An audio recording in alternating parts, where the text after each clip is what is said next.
God is in you, inside of you. See, that's one of the worst hijacks they pulled, is claiming and saying that you can't reach God unless you do all these fancy tricks. You can't know God. No, you have to come to the church and talk to the bishop and tell him your sins before you're worthy. No. Not a chance in hell. We're all divine beings, and we all have a very individual and very, very special connection to God. I don't care who you are. Everyone has the same ability and the same rights. And that's all I was trying to ever say before in the past was, no, you guys are lying to these people. You're totally screwing them with your money and your control. These people are free.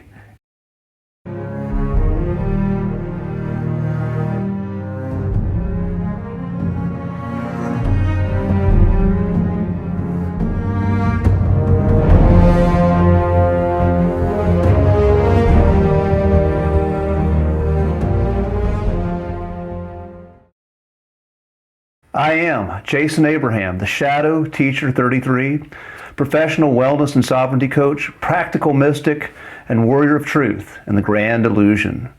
We're back once again for another revelation conversation with writer, philosopher, master of the ancient sciences and lost wisdom, researcher, and founder of ArcSource One, Jonathan Johnson. Jonathan, how are you today? Doing good, Jason. That last one was so much fun. It's nice to be back. And it's nice to be back doing this with you.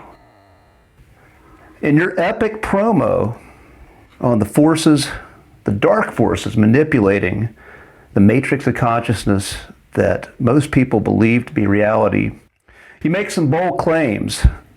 You claim to have come with a message that's taken 2,000 years for you to share with us. And in this same promo, you go on to say that long ago, this is a quote, long ago I have come to teach you the ways of unconditional love and forgiveness and show you that death has no power over eternal life. It sounds like you've been on this planet before, maybe in another life. Now, are you speaking metaphorically here, or are you speaking literally from firsthand experience? So in that particular line, I'm directly addressing a past life, and in that past life, I mastered the ability to go from this matrix, this reality, shift into the eternal reality, and then come back through. From doing the breathwork practice with you, I've experienced similar sensations. There's sensations that go beyond our five senses, but they're references to something we've lived before.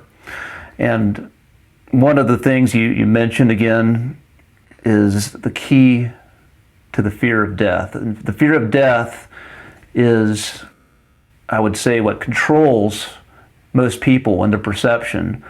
And you went in and you gathered an experience of freedom. Again, that's what that big message is about freedom and sovereignty.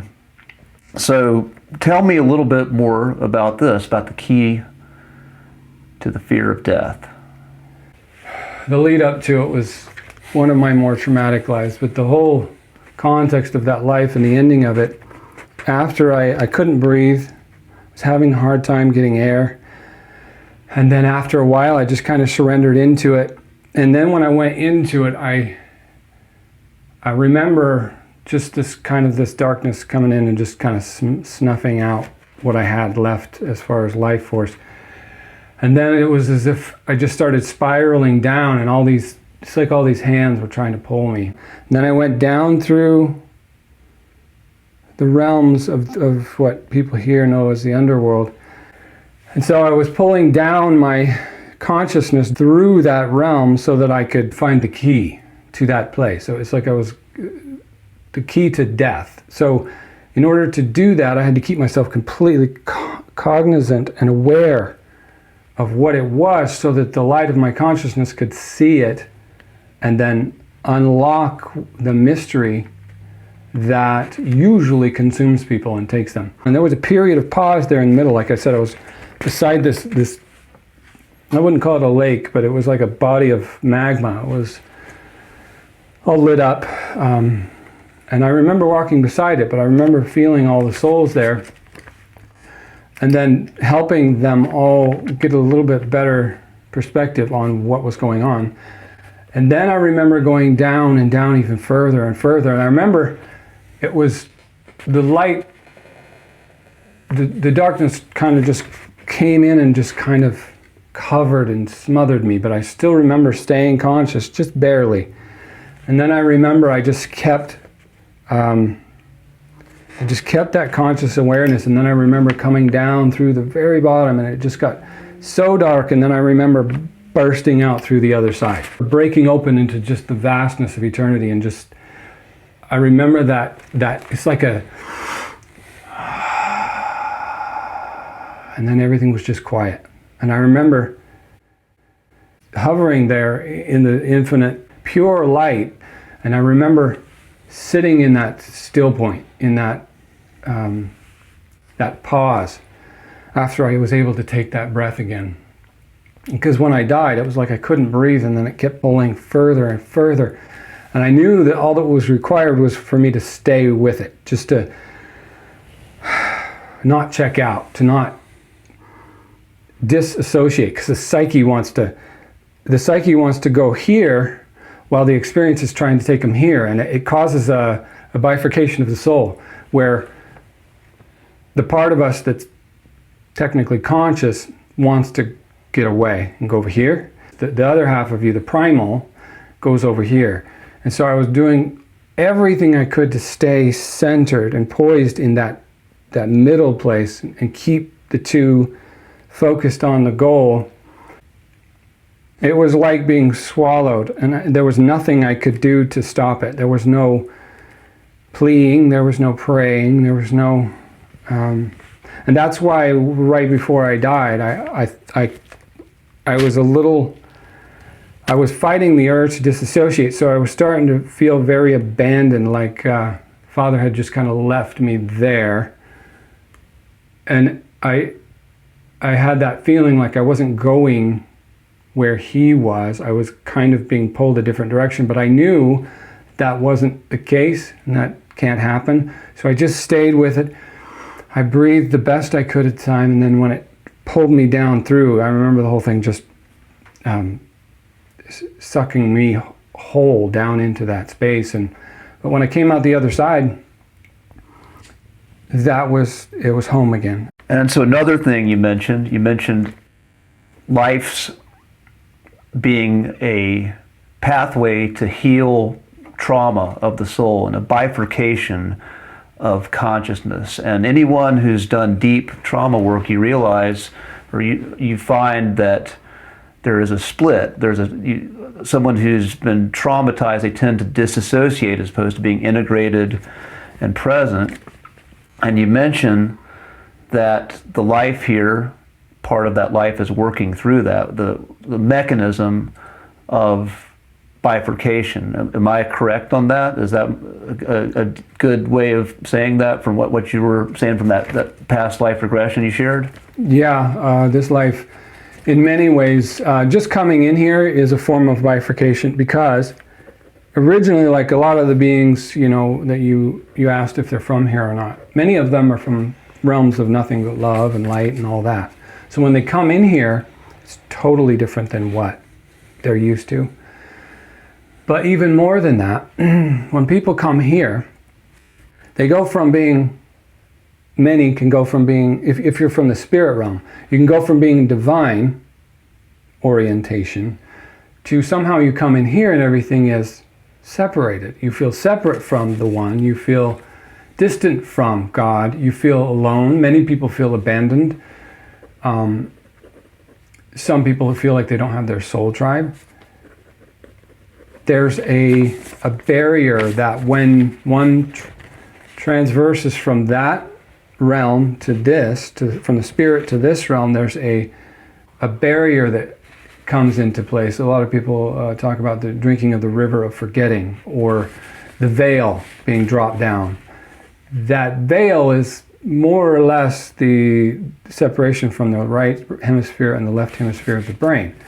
That barrier between the two, the inability to go from right brain to left brain completely with ease and consciously, for most people, is not readily available except for by meditation and practice. But even some of the people that are far along in their meditative practice, still it's not a one-off.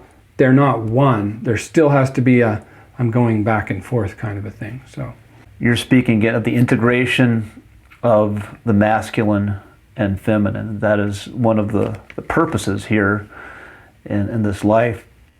Another place I want to go again, this claim you make that long ago I've come to teach you the ways of unconditional love and forgiveness and show you that death has no power over eternal life. This sounds very Christ-like, of the Jesus Christ story. That's what that sounds like to me. And you're speaking directly as the Christ. Are you the Christ? I lived a life. I was not called the Christ, for starters. First of all, I was called Yeshua ben Yosef. I was the son of Joseph. Not only that, but I had several brothers and sisters. And not only that, but I was quite normally just a man, just like anybody else. And then I taught the knowledge, after much hard work, I might add. I was in Egypt, I was in India, I went to the Americas. I went all over the major centers of the world, at least over there, and then I came over to the Americas.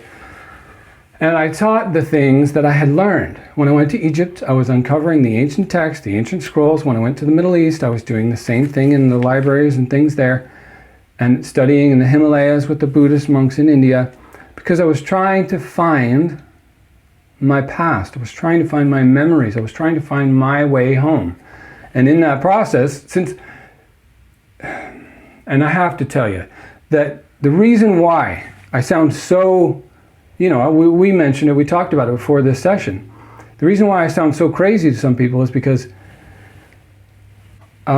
it seems so normal to me, so casual to talk about this stuff, because it is. See, when we were talking earlier about the river of forgetting, I didn't drink it. So I'm wide awake, stone cold sober, in this place, all the while completely connected to and aware of the divine realm. I'm not talking about heaven that's been invented. I'm talking about the real. Like in the Matrix, how he says, do you want to know the real? He's not talking about some constructed reality that you can go to that one instead. He's talking about the real. And so that's where I'm from. That's my home.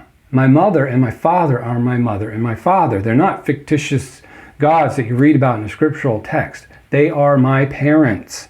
Quite literally, I call them Abba and Amma. And that's an old ancient Aramaic phrase that I loved. I've just loved it. It doesn't matter what flavor it comes from or what language. I call dad my dad. I call my mom, my mother. And I speak to them every bit as the same as you speak to your parents or the way I speak to my parents. Because they are. See, so for me, everything's a little bit flipped. So in that life, when I started running my mouth, everyone first of all, they got blindsided, but then they started taking offense. Because I don't play their game, and nor will I ever play their game. So when you ask me if that's who I am, absolutely who I was, but the context is just more simplified and more practical. So I lived the life as Yeshua ben Yosef, and that experience was no different than this one here in the flesh, the one that I'm sitting here talking to you as right now. And then I worked very hard to master the ancient teachings, the ancient occult wisdom. I was just simply trying to find the shortcut, because I'd done it so many times before that I wanted to find a way to help people do the same thing. And that's the bulk of the thing right there. Is the thing that frustrates me to no end more than anything is A, I didn't stutter. I said it quite clearly and deliberately. And B, everyone is just like me. So what they do is they take something someone does and then they hyper exaggerate it to make sure no one else could follow them, for one, to cover up their tracks. And B, to make sure that these people stay down. You can't be like him. You can't do that. You can't pull off those types of miracles. And it's complete nonsense. As a matter of fact, that's one of the things that pisses me off more than anything that they do. is they take something that was clearly for everyone, and then they somehow funnel it into a church or to some priest or some bishop, and they're the only way to God, and it's total horse. So let me stop you there. I know I'm saying that a lot. No, yeah. But Yeshua ben Joseph, you're making that claim. Again, I've studied the life of Yeshua ben Joseph and the occult teachings. But what you are saying here, and you're saying this in a bold way, is that everyone has the power to do miracles. We are not separate from Source. That is the truth of who we are. Yet the control structures, what they do, and when they are formalizing their religious institutions, is they create separation and deification of external figures, so that people always are giving up their power and believing that salvation comes from without. Is that what you were saying here? Exactly. And that, it's the same thing when I went to the temple. And you could walk into the temple, and it's supposed to be a place of sacredness, meditative state. You're supposed to be able to go there and have a connection to God, right? And then you go in there, and there's tables everywhere with money going on. See, everyone wants to talk about how nice I used to be, but the truth is I wasn't nice. I was quite a rebel, and that's why they ended up killing me, because I wouldn't shut my mouth like I'm doing right now. So that's what it's all about for them. And that's why I got so fired up at the end of my initial promo. You mentioned at the end of there, I got pretty worked up, and I do my best to stay poised when it comes to Ahriman. I really do. I try to keep it cool and keep my calm, but they do that to keep the people in the position they want to keep them in. So yes, they deify. They make God completely out of reach in any way they can. And so when someone comes along and does something that proves an aspect of God or a connection to God by everyone, they don't want anything to do with that, because first of all, it's about control and about money. So if they can't keep you under control and get money out of you doing it, they don't want anything to do with it. So they use it. That's why they've got the Pope over there doing what he's doing. They're all liars and thieves. I hate to say it, but they are. They're ripping all of you off. They're telling all of you the stuff that they want you to think is true. And we'll get into a lot more of what's really going on, but that's the thing right there is I swear I can't just live a normal life and just be myself. As a matter of fact, the last interview we had, I remember you and I talked afterwards, and then you had mentioned that you didn't, you weren't necessarily, you viewed the Christ thing as just a complete, more of an energetic thing. It's all within us, which it is.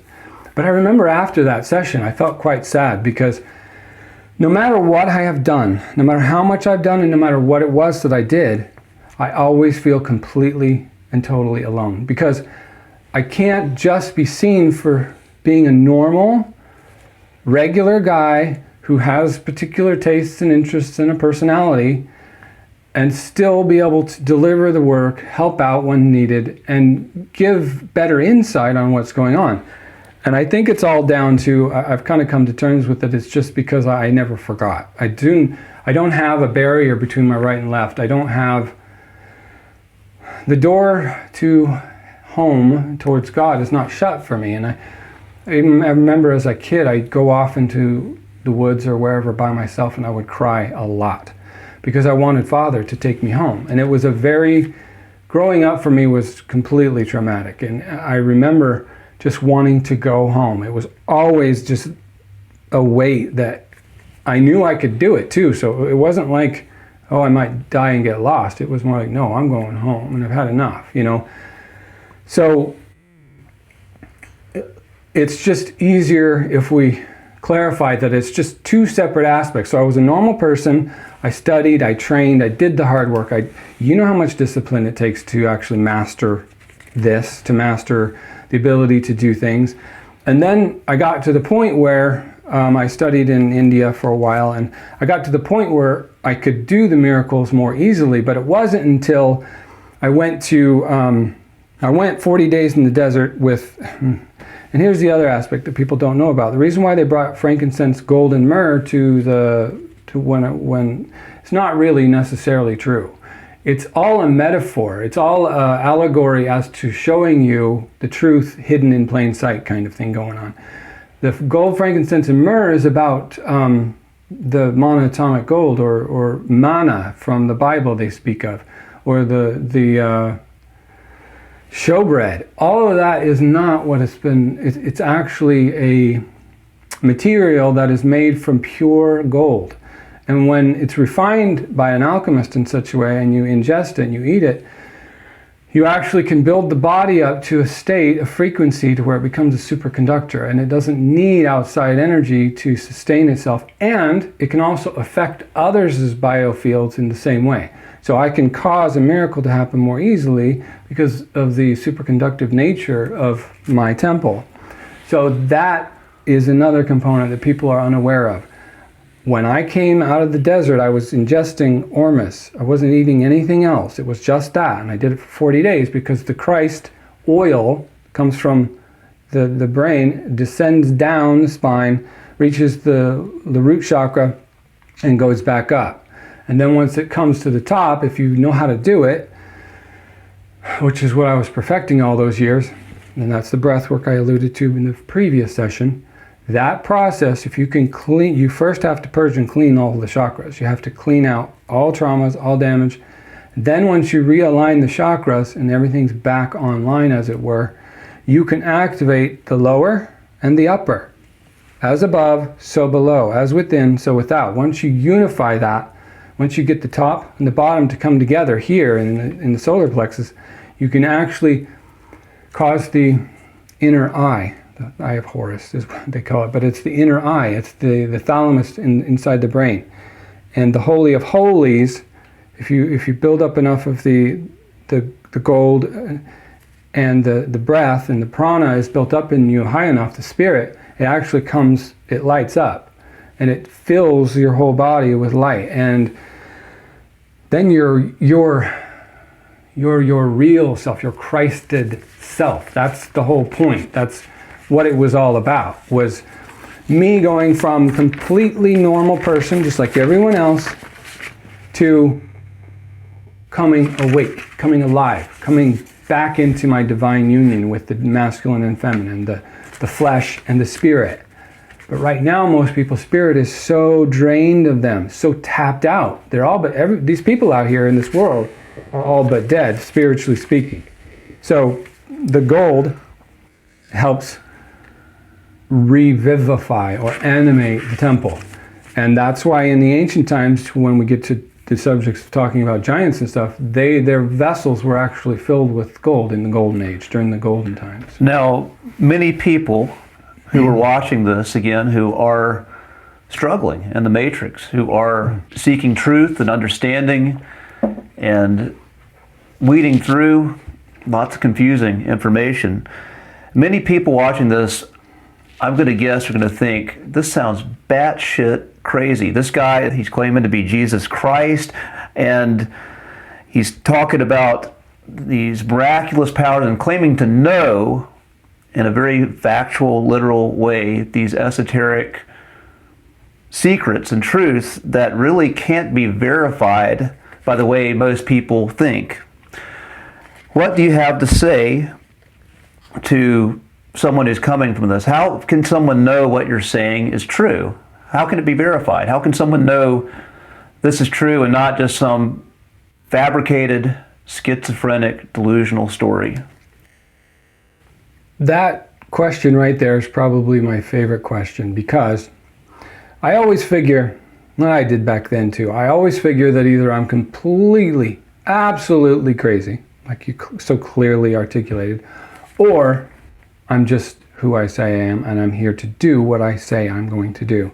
So, like I've come across a lot of people who think they are and claim it and title it and are all excited about it.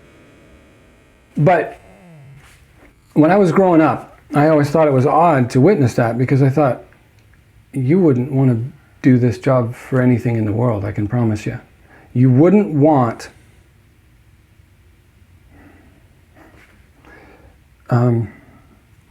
that stuff makes me sometimes more lonely than anything is that I'm not here to be. See, there's a difference between being a person and being a myth. See, the reason why everyone's so confused sometimes is because they can't understand how I can be that myth that's been conjured, created, doctored, colored, and made to look all pretty and shiny. And I wouldn't want to be that anyway. And I could care less. I could care less about that life. I'm only indulging it because you've asked, and that's what we agreed to do, is to be completely authentic and honest and upfront. Now, as far as how I can prove it, I really don't care to. Well, if you can't prove it, then why should anyone listen to you? Why should anyone watch this? Again, I'm someone who is choosing to be here with you. Yeah. I know there's something real about you. I've got a real connection with you. I've seen that with other people. How is it that I feel this? How is it I know something is genuine? How is it that I can feel that, and other people who have been in these breathwork ceremonies, how is it that they can feel that? And how is it that we know that there are threads of truth in what you're expressing? The best way is to go there, to go here. And that's what the breathwork does, is it takes you inside. Heart. Yeah, you experienced it. So once you go in there and you open up into the divine, just like you were saying before, it's within us all. You don't know how crazy it makes me when I can't just convey to the people that they are all that. That everything that's ever been described as Yeshua or Buddha or anybody great that they like, doesn't matter who it is, they are all of that and more. But you have to go inside. You have to go in and open the door to the divine. Doing the work to open your energetic centers so that you have these other perceptive abilities that go beyond the five senses, that's a big part of being able to sense and feel truth, which everyone can do. You have to do the work. You have to cleanse the centers so they're open. The higher and the lower are communicating, and the heart is what's integrating all of it, and that's the field that's perceiving it. And I'll say even there's people who don't necessarily do all that work, but there's still even something there in that heart perception, that energetic feel. But that's ultimately cleansing the energy centers. Yeah. That's the work. That's how someone's going to be able to know if this is real or if this is more bullshit. Yeah, exactly. You have to go through. You have to do the work. You want to be good at anything. You want to feel. You want to really be connected to people, to understand and know what their process is. You have to do the work. And for me, it does boil back down to breathwork. Breathwork is a pretty fundamental one. Yoga is exercise. All those things are fundamental to the temple. But yes, you have to clear out your judgments. The full embodiment occurs when you no longer think you know, and no longer are trying to be anything or trying to believe someone. If you believe me, fine. If you don't, I really don't care. What I do care about is that the fact that you have the ability to free yourself, to go in there and find yourself. And the thing is when you go in there and find yourself, you'll know that what I'm saying is exactly the same thing that you're saying. It'll all match up. And going back again to what I first started asking you about past lives. So part of how one remembers some of these past lives is by clearing up the energetics, opening up that energy, clearing up those energy centers, and the way you found that was through your breathwork practice. Yeah, and everybody's practice does it to some extent. You know, people that love yoga, that's what's healing them. People that love exercise, dance, it's healing them. Everything you can do that's to the good. Everything that every day you can do to make yourself better. Starts with your mind, and then after your mind finds that course, the rest will follow. So if something I say, for instance, triggers somebody watching this, that means they haven't done the work to go in and find out why they're so bothered in the first place. So you have to address you first. You have to deal with you first.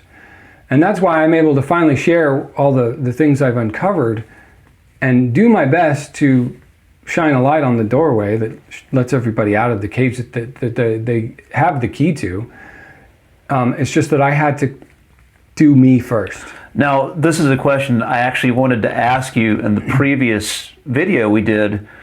How did you discover the breath work process that you practice and share? How did you come to that understanding? Was it mentored to you, or how did you learn that specific practice? The one I developed, you mean? Yes, the one you developed. The only way I can describe it is it was past life memory. I just knew it. Have you had any things that you just kind of knew how to do? Yes. Yeah, that's how it was. It was just like, okay, it's time. So would you say when you were in that dark place, just something brought that out of you, and you started, and because it is it feels like you're panicking. It's a very panicky breath, and the circular breath initially. Yeah, and the circular breath is just the beginning, very first stages of cleaning out the temple.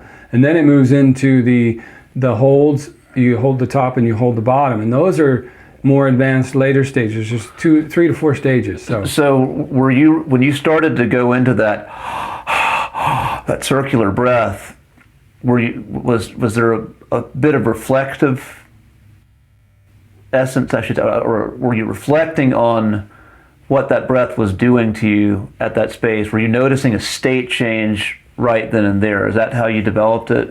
Yeah. And you said, hey, I've got something here. There's something to this. I got hungry for it. I started to feel the results, the payback, the benefits, and it just kept compounding. And then for 4 years, 5 years, I couldn't get enough because it was taking me back to familiar territory. It's like I was lost in the woods, and then with the breath, I was able to find my way back to familiar grounds, to home, to peace, to love, to all the things that are completely normal to me, and back to mother and father, more importantly. And that stuff built upon itself. Every day the breath built on itself, and it kind of stood up on itself to get a bigger and bigger view. So the second part, the holds, when we go past the circular breath, and I've done those as well, when you go into the deep, long holds, and even to the place where you're sitting up and you're getting that pineal activation. So just instinctively, something just kind of led you to experiment with that. Because again, these are not natural. No. Because you're going from lying down and then going for these long, several minutes at a time for the holds. And again, Wim Hof method has similar, it's different, but it has similar constructs to it. Some very, very much a similar format. And then the sitting up is also, that's something that when you sit up and you do the big hold and you get the big rush to the pineal gland, that you're just intuitively led there. And I have other mentors again who have practiced different breath work, but similar. The concepts are similar. So would you say these are just universal truths that you just happen to be instinctively led to build this practice that you developed? Yeah. A lot of the breaths are somewhat familiar to breathwork practitioners. Some of them go back to ancient times in India, all kinds of breath in the yogic practice. The first one, of course, being the circular breath. Most people do that. There's a lot of breathwork practitioners. Some call it rebirthing, some call it clarity breathwork. There's all types of names. But that wasn't, I didn't know any of that. I did know the circular breath, but I didn't know anything else. So all I did was start breathing. I didn't read about it on the internet. I didn't read it in books. I didn't go to a mentor or guru. I simply listened. I let the divine in me, and just like the divine in you, show me the way. I let it, one day at a time, come this way, do it that way, adjust this, adjust that. And then eventually I got to the point where I got so good at listening that it just simply started showing me all these different ways. Now, whether or not what I do is like what someone else does is irrelevant, because I'm sure there's all the same types of breath work, Tumo, box breath, all different types of things. But it's not that I was after. I'm after an end result, and I'm still working on it. It's an everyday process. But the breath that I have developed is not just breath. It's diet, it's supplements, it's yoga, it's stretching, it's realigning the spine in all the places that it's out. It is a total, whole body, complete head to toe makeover. And it's not for the meek. It is super hard.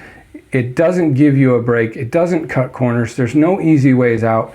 You just have to do it. And I don't think I don't think there's very many people that would be able to do or find the way like I did. I don't think. And why is that? Because it was so hard. It was so, the listening was so, it was like putting your ear to the ground to listen to a mouse squeaking, a mile away. It was That's what I want to get at. So you would say the process of being able to go there, you have to have essentially a reason. So for you, it was that trauma and pain that was unbearable. That was your reason to go there. And then you have to be skilled enough at listening, taking these subtle cues that can be ever so subtle, but to try this, try that, to build, and then reflecting, looking at the result. That's how you developed and built your system. Like having the trauma essentially, and then subtle listening, reflecting, and every day, each and every day, building. Yeah, building on the day before. Now, even though your average person, again, is definitely not going to be able to do that, but I believe that ability. I think that's what I wanted to get, was that process. There's something to that process of when you feel trauma. There's magic if you can listen and reflect and gradually build off what is giving you that sense of freedom. Yeah. So talk. I don't want to put words in your mouth, but what were the messages? What was it like to feel the sense of freedom, or what was guiding you out? Can you go back to how that felt, that was giving you the inclination that you're going on the right path with what you're doing? The way I knew it was, it was like a familiar path that I had walked before, but I had to rediscover it. That's what I find about past life stuff, is you have to rediscover it. It's like a remembering. And so I was broken, shattered, so I just breathed. I started breathing. And then I started noticing that when I breathed, those feelings that I was having came out, and I was able to let them out. So I would breathe again the next morning, more feelings would come out. And every time I would breathe, something new and interesting would come up. At first, it was a lot of trauma. It was a lot of crying, a lot of pain, a lot of not understanding. I was alone and completely in the dark, just like everybody else. As a matter of fact, in some ways, probably worse because of the severe life traumas that I had packed on my back. But then after I started kind of getting past and out of the woods with the trauma and my childhood, then it started to develop into, started to give back, because some of my temple was cleaned out. So it started to give back to me, and it started building. And then I started noticing the feelings and sensations were more profound, the light coursing through my body, the vibration, the humming, the rapture started to build upon itself. I started to see things. I have journals full. I could even, one of these days I could read a journal entry, but I started to experience things that were home and familiar to me. I started hearing Father's voice and Mother connecting to me, and just things that people think is extraordinary, but to me they're not. They're just normal everyday routine. It's just that I was so beaten I wasn't hearing them anymore. And so when I started building upon each new breakthrough, I started noticing amazing things were happening. I was seeing in my inner world, in my inner realm, I was seeing things that were unimaginable and unbelievable to most people, because they wouldn't understand what it is or where it's coming from. I started to be able to make sense of everything. It's like, people talking about downloads these days. I got a big download. That was just a minute by minute every single day, all day long, constant. I was getting poured onto at a rate that was sometimes just, off the charts. And then when I started getting into that realm and that territory, then it really started to open up. And then I started seeing the signs of the physical, where it was more easy for me to do the miraculous. Like I would have breathwork people in our breathwork, and they'd come in with different things. One gal, she was unable to conceive for years. She was doing in vitro and all these different things, wasn't working. I did the breath work with her, and I looked with my inner eye, and I could see that she was fine. There was nothing wrong with her physical body, and I knew it was all to do with her past life trauma. So I helped. She did have some scar tissue around the front of her uterus, but anyway, I was able to breathe up and build up my energy, and then give her some of mine. And that's really all there is to it. It's just the same as anything else. But then it started to change into, my eyes started to actually open up. I could actually see it would open like this. It's hard to explain, but it would go like this. And then I could see another place through the window. And then after a while, I learned to step through. And I could step through into the singularity, or into the one. And from there was nothing that I couldn't tap into and I couldn't see. So ultimately, again, this process, you needed something to shake you up, shake your previous belief systems up, to explore something new. And then when you started to ask, essentially out of desperation for the answers, there was a remembering. There was something familiar, which you found through the breath, through the essence of life force. There was a remembering that just guided you through, and with your dedication for something more, that's the process that got you there. Yeah, it was just complete, total discipline and focus. But see, after the discipline, if the discipline will hold you long enough, you'll get something back. And then that will build, and that will build. The more you get back, the more the discipline becomes easier, because you're getting so much for the hard work. And that's the thing. It drives me crazy when people talk about miracles and all the stuff. It really matters not to anything or anybody. To be able to do a miracle is not even that big of a deal. As a matter of fact, I'm completely averse to doing it anymore. I don't even like it, because you can do something and prove your point, but that's still so much about trying to prove their egos should believe in you. It's not okay. There's nothing about it that feels good on this end, I can tell you, because it doesn't. Either A, they're confused, baffled, and afraid of you, or they can think it's some other thing that's happening, or they think it's so outlandish and unheard of that then they latch on to you, or to and what you were trying to say in the whole first place was, it's you that is beautiful. It's you that's the magic. You are the miracle. Just the fact that your human body formed in the womb is beyond miraculous. If people even knew how that all works, they wouldn't look for the cheap parlor tricks of, turning something into something else or causing someone to be healed. That stuff doesn't do much. It only goes a little ways, because it's cheating. What's real is when you have a bad day, but you swear to yourself you're going to overcome it, and you stop yourself for 5 minutes and you breathe, you poise yourself, and then you're kind to your family again. Or when you've lost your job and you just want to ruin your whole life or run away, but you don't, and you stay there and you say, okay, that's just what I needed. I need to move on. Maybe that job wasn't right for me. I need to go do this. We go out to eat a lot, and we go into a restaurant all the time, and the guy that works there is the nicest man, and he works harder than anyone I've ever seen. And I walked out of there one day, and I turned to my wife and I said, now that's a hero to me, because that man goes in there every day and does something that I can't do. I can't do 9 to 5. I can't have anyone telling me what to do, because I'm a free man. I'm a free being. I have to create. I have to do the things that fill my soul, and that drains me. And but he's a hero to me. You said some beautiful things there. You said that, and I'm putting this in my own words, the miracles are the cheap parlor tricks and theater for the ego. Distraction, essentially.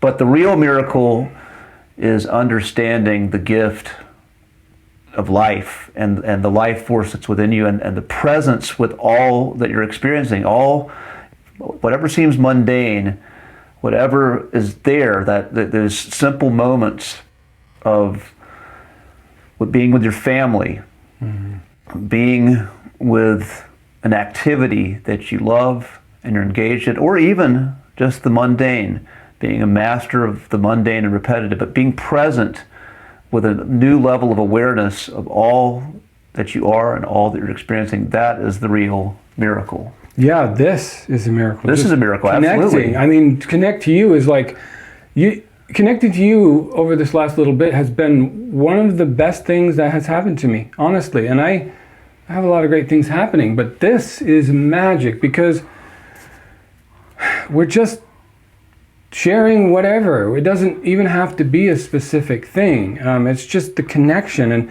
and family. I mean, keeping a marriage together is a miracle.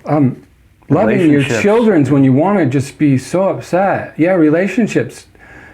You know, the fact that all of us humans reside here together in one place, that's a miracle. And that's the thing that makes me so frustrated and sick and tired of this situation is, and it goes back to the other thing you said about the Christ thing. It's both. It's both, and it's both for you, and it's both for all of you. It's for everyone. God is in you, inside of you. See, that's one of the worst hijacks they pulled, is claiming and saying that you can't reach God unless you do all these fancy tricks. You can't know God. No, you have to come to the church and talk to the bishop and tell him your sins before you're worthy. No. Not a chance in hell. We're all divine beings, and we all have a very individual and very, very special connection to God. I don't care who you are. Everyone has the same ability and the same rights. And that's all I was trying to ever say before in the past was, no, you guys are lying to these people. You're totally screwing them with your money and your control. These people are free. You have a connection to Father and Mother just as much as I do. And if you don't have a connection to those two, you have a connection to many, many others. So, and I want to save the concepts, the control system, the money, the manipulation of perception, authority. I want to save that for another video. Yeah. But I want to end on a very positive note. Human connection, connection to God, connection to all that is. Connection. That is what's important. Connection that we're having right here. And I'm grateful for this, grateful for you. So Jonathan, how can people find you? Still working on that, but I've got my website, ArcSource One. You can go on there just to get kind of an outline of what we're doing and what we're about. We also have another aspect of what we do, which is with my wife. It's called Evoke Sanctum. And that aspect is the healing aspect where we do the breath work, we do the teachings, and the retreats. And so that is currently being developed right now. And those aspects are actually, to me, the more important aspects because those are the things that help people. Facilitate. Yeah, like you were saying about the breath work and how can they know these things and all that. That's what that's all about. Our breath work is, we do it online and we also do it in person, private sessions, and we do group sessions as well. And with those, we're able to show you what I'm all on about and what this is all about and what you've already experienced yourself. And there's so much more. All right. Jonathan, thank you once again for yet another Revelation conversation. Thank you, Jason. It's been amazing. I love this.